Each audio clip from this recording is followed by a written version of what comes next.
ešte neveríš, to už 10 roky, co vznikli Fincičanky. Už 10 roky sme tu vo Fincicoch. Ani še mi veriť nechce, to tak všetko uceka. 10 roky. Kedy to prešlo? Chceli sme, že by še fincické baby stretali ženy, že by sme zachovávali fincické tradície, jak še žilo dakedy na Valale, jak še ženy stretávali.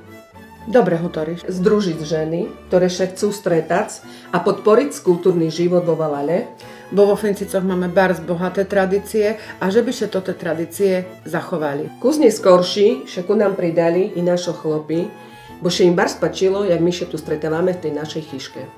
Veľo nametoch sme čerpali od fincického učiteľa Jozefa Kolarčika. Podľa neho sme bavili divadlo Dožinky. Nie, prvé boli rusadle. Máš pravdu, rusadle.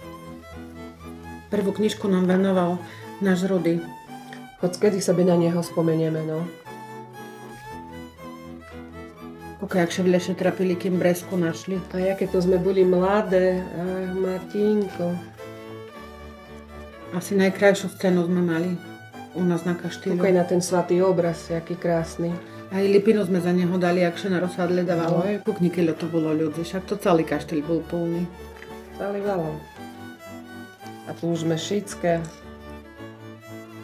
Fincické vešele. To asi nás najviacej bavilo. To už sme každý mal svoj kroj na vešeľu. Už Lenka stihla každému pošiť. Parádne sme boli. 28 ľudí nás tým bavilo, nie? Však toto fincické vešele malo 9 alebo 10 dejstva. Veľa malo dejstvo. No a to naša mladá, co nám mladí bavili. Plný kaštýl ľudí. Pačilo še im, však chodzili. Také vo Valale nebolo dávno, všetci šíli ľudia prišli. To sme počas vešeľa aj Maja postavili, že by še zachovala tradícia Maja. Postavili nám chlopy.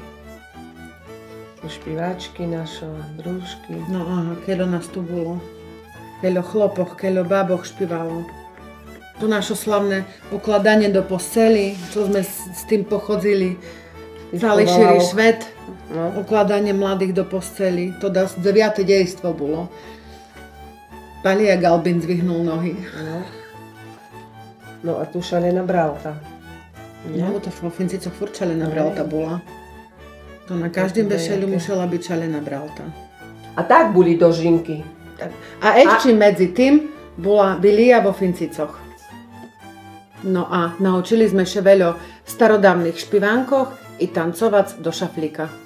Neraz nás prišli rozhlas natáčať. I v televízoru sme boli, vyšilali o nás, aké sme šumné.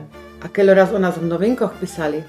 Ja kompars sme bavili v 2 filmoch. Loli Paradička a i Kavej. Veľo jubilantom sme boli špívať z našho špivánky a tu v celej okolici sme veľo nevestok začepili. Možno i 100. Boli sme špívať na súťaži v Sabinove.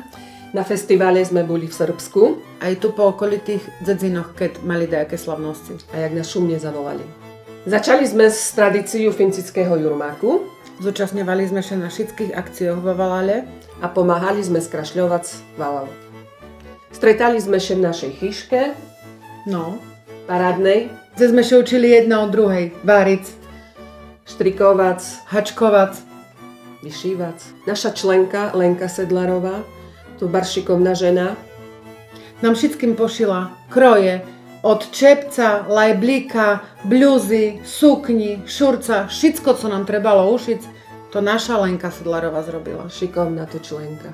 A to všetko vo radosti, vo sfornosti i v chcelosti dať co za sebou zanechať. Co povíce, oplacilo še?